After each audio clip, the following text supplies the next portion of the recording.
Nararamdaman ko, andito na siya!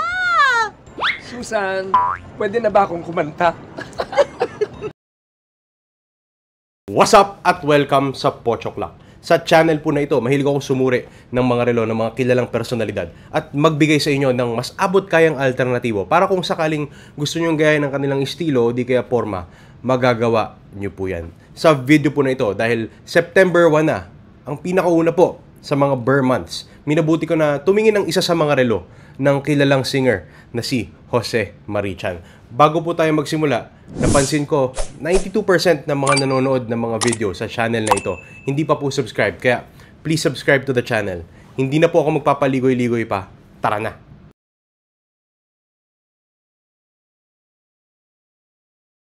Kaya po talaga ako na-inspire na tumingin ng isa sa mga relo ni Jose Marichan. Nakita po ko ng post sa Facebook, no, kung saan yung nag-post, nakasabay niya po sa eroplano si Jose Marichan. And then, nag-zoom in lang po ako dun sa relo at na-inspire po ko na natingnan kung anong specific na relo na ito. So, para malaman yan, tumingin ako sa ibang mga images pa online, pati ibang mga videos dito sa YouTube din. Pero, para po sa video na ito, yung ginamit ko pong source is from a specific YouTube video.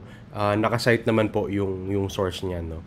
So in any case, ang kailangan po nating tingnan sa relo ni Jose Marichan, pinakauna po para sa akin yung bracelet.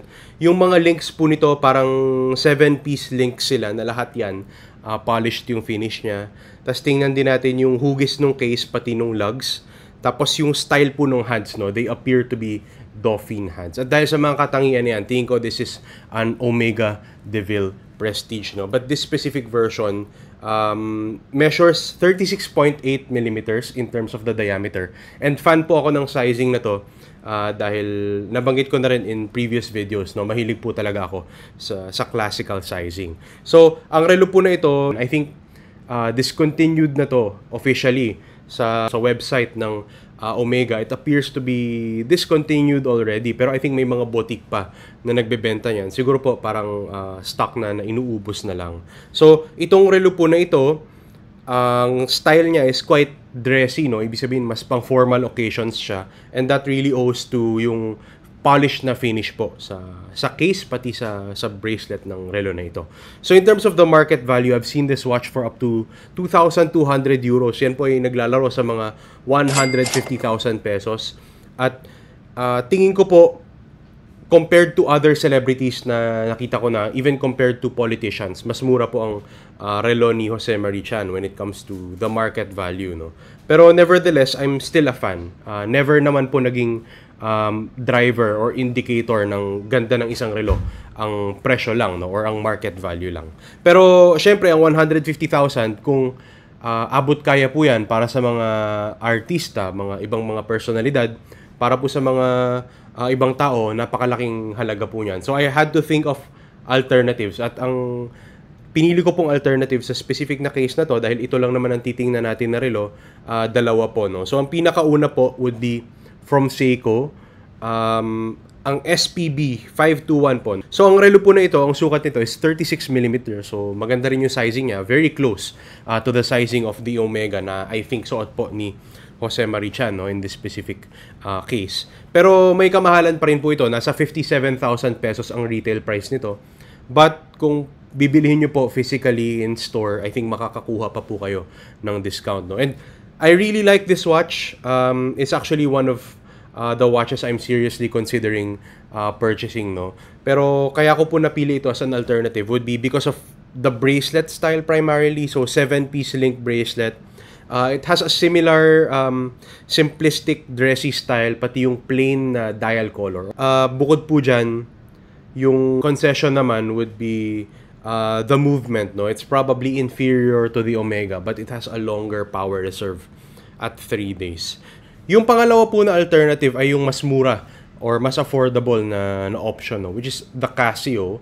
Ang Casio po na ito ay nicknamed the day date, no, dahil medyo may resemblance siya sa Rolex day date models kasi nagpapakita siya ng day pati ng date.